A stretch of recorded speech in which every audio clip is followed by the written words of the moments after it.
Hey everyone, welcome to another exciting episode of Velvet Talks. Yeah. Do we not sound excited enough? I'm ecstatic. So, on today's episode of Velvet Talks, as you noticed, it's not an anime, and it's not a TV show. It's Velvet Talks, not Velvet TV. Yeah. Should we start over? No. All right. No. That's good. So as you notice, it's not the normal stuff that we do. And I'm sure you probably looked at the Velvet Talks thumbnail and was like, wait, Until Dawn's over. Why are they, what are they doing with this? Yeah. So we decided that whenever we beat a game on the Velvet Room, we'll spend some time away from it for a bit and then come back to it and look back like from an objective standpoint or just from an overall standpoint. Mm-hmm. Kind of how we felt about the game, because I was going through the Until Dawn finale, and I realized that, like, a lot of our, like, excitement kind of got in the way of how I feel like we kind of judged the game. Mm-hmm. So I feel like the format for this should be, we're going to talk about our playthrough specifically, mm-hmm. and then just how we feel about the game. Okay. Spoilers. Spoilers, obviously, for the, not only the playthrough, but also all of Until Dawn. Everything. So... spoilers begin now. Josh is the psycho. Spoilers begin now. Butterknife Man is a good guy. Yeah. Anyways. So it's, how about you start this off, because you were the one who recommended this. Yes, I was very excited to play Until Dawn because I had seen, that ProJared was playing it, and I watched a little bit of it, and I was like, oh, this looks so kick-ass. We've got to do this. So I had to stop and not spoil anything, and it turned out to be, like, way more amazing than I thought it would be. I really enjoyed the game. I thought it was really fun. We should talk about specifically our playthrough. Yes. And the fact that, yay, we didn't kill anyone. We actually got flack for that because people think... that someone had commented or told you. No, someone had. It seemed like we knew. We had I have a friend who is very into the show, and they're probably watching this now. Hi. And they had mentioned to me that it seemed like some things that I personally said, like it just sounded like it was too good for me to like catch some of the stuff that I did. Mm. Like, did they give an example? Yeah, the biggest one was when I think it's Ashley, when Ashley's by herself in the tunnel. Oh, you mean the just screaming thing? Yeah. Yeah, that did seem to me like, even I was like, oh my god, did Mitchell? I mean, he could not have used a more convenient time to discuss the Wendigo copycat thing. No, it's one of those things where it's like, this is why you don't go. Like, you shouldn't go see a movie with me and tell me, oh, no, it's okay, you can talk. Because I will start guessing and stuff. Because I'll start, like, guessing and stuff, unfortunately. Because, like, I need everyone to know right now, there was no guide. There was nothing with this. The stress was real the entire time. Yeah. If we had a guide, then Matt wouldn't have lost his fingers, okay? Yeah. Not Matt, Mike, sorry. We can never get those two together, can we? Matt and Mike, you fuckers. Like, the only thing that I knew about the game was what you told me about it, and and I feel like unfortunately the truth of the matter is, because we did it in such a perfect way and we didn't lose, we didn't lose anyone. We did fuck up a lot. But we didn't lose anyone. Like, we lost Mike's fingers. We got the A- of the Until Dawn scoreboard. We kind of lost Josh, but that's the only way you can play the game and have Josh be not dead. Although I think he'd rather be dead. Well, the thing was, so I kind of wanted to bring this up while we're talking about the playthrough specifically, because right after we finished up our playthrough, my sister Jessica came over. And she loved Life is Strange, and she finished that. She loves these types of games. And so I told her, I plugged Until Dawn back in, and I was like, yo, just play this game, check it out. She lost everyone but M and Sam. Oh my god. Those are the only two who survived.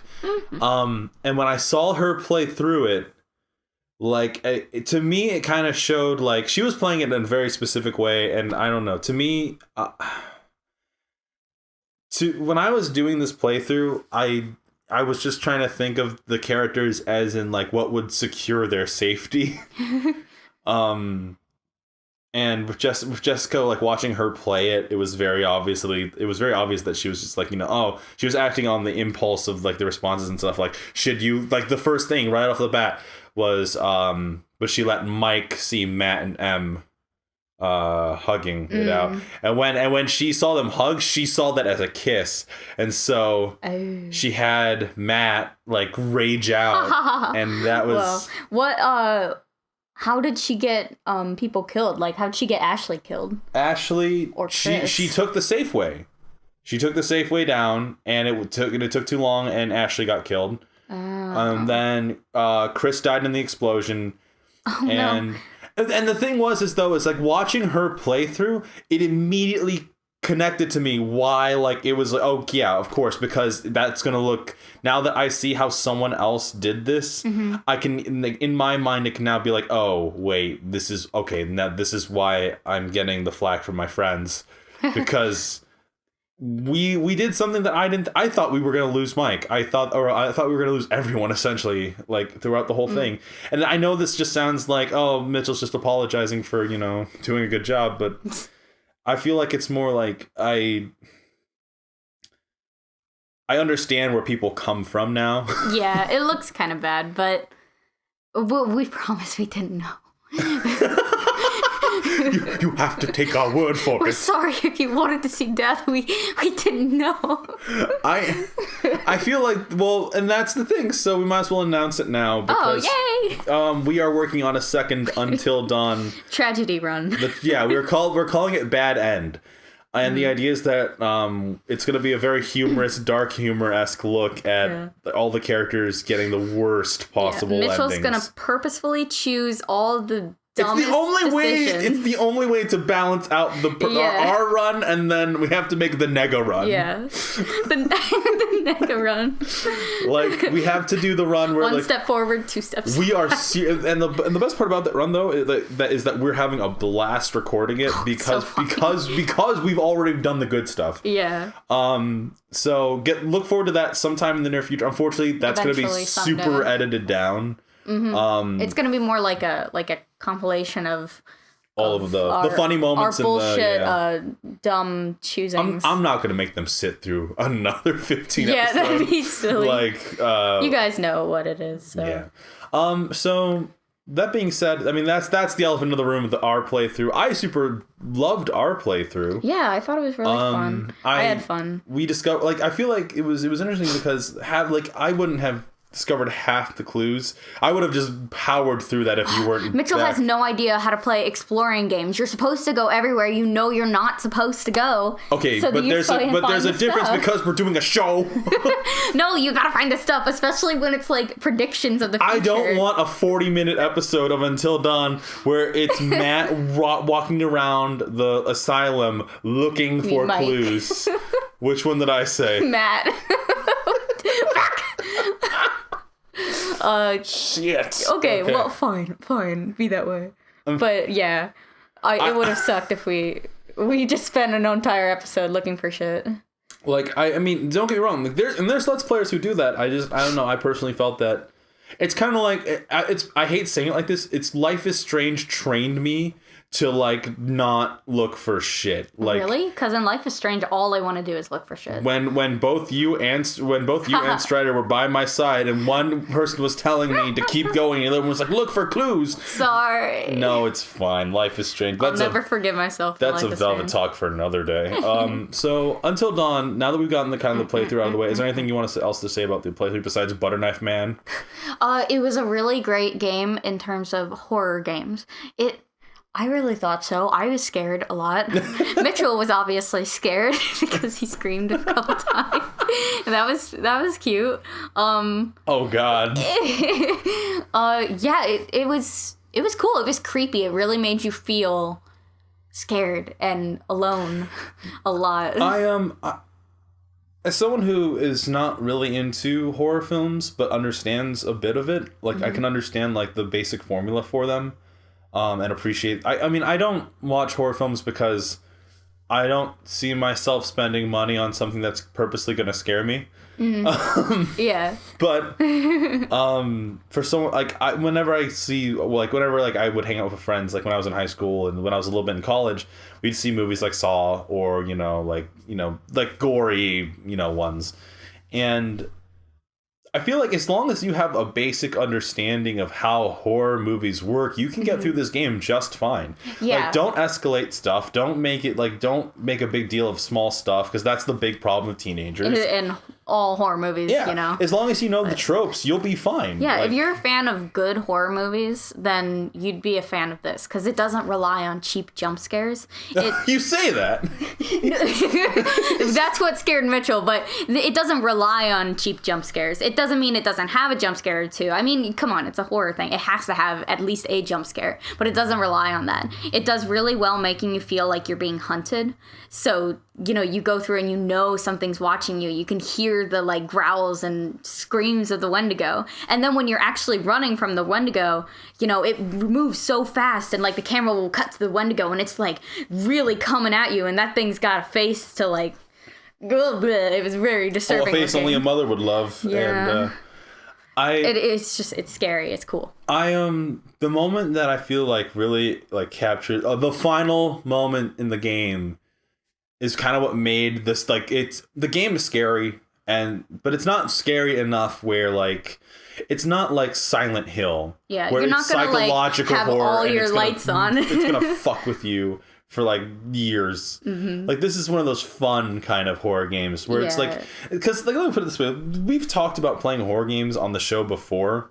Mm-hmm. And the one thing that won me over was the fact that I think it was you who said that this game is the Life of Strange of horror games. Yeah, it's similar with the decision making. And that was what won me over. And overall, the game not overall, but just to work off of what you said, this game is it's such a perfect horror movie experience in a video game that it just works. And the acting is great. The cheesy lines are it's just funny. as shitty as you want them to be. The characters are cool. That's another thing I really like, is that I really felt like I got to know the characters and I got to like the characters. I really enjoyed seeing them, and I wanted them to live. Oh, yeah. Even the bitchy ones, because, I love bitchy characters, but maybe that's just me. I know everyone wanted Em and Jess to die, so fuck you guys. I liked Em and Jess.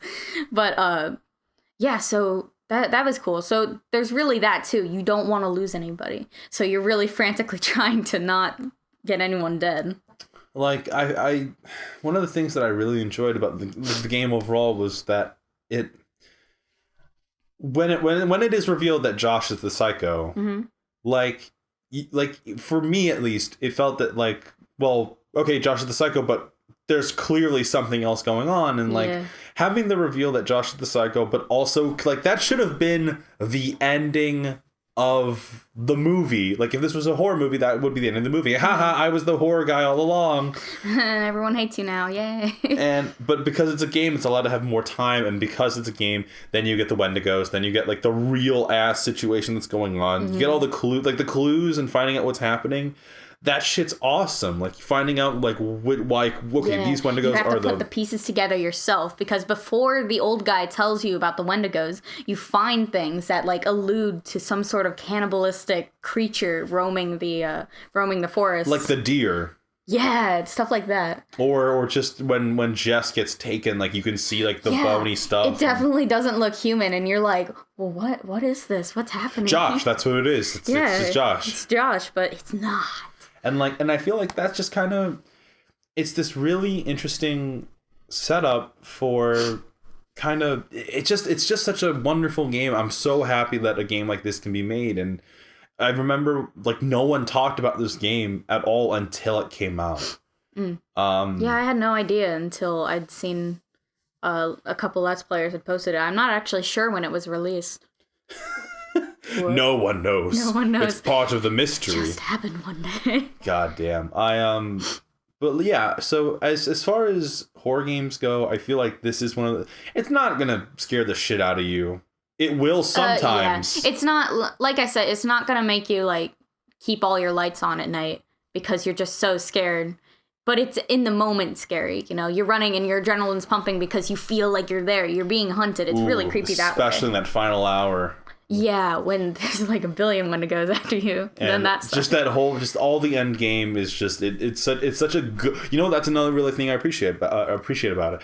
It's a wonderful build up, and I feel like it's one of those things where it's like I know I'm more than certain that you can probably, if you started like at like 1 PM, you could finish this game by like 10 o'clock at night. Yeah. You could probably just do like beat the whole game in one sitting if you really wanted to. Probably. And you know, the problem with doing Let's Play is obviously we had to do this over multiple sessions over time.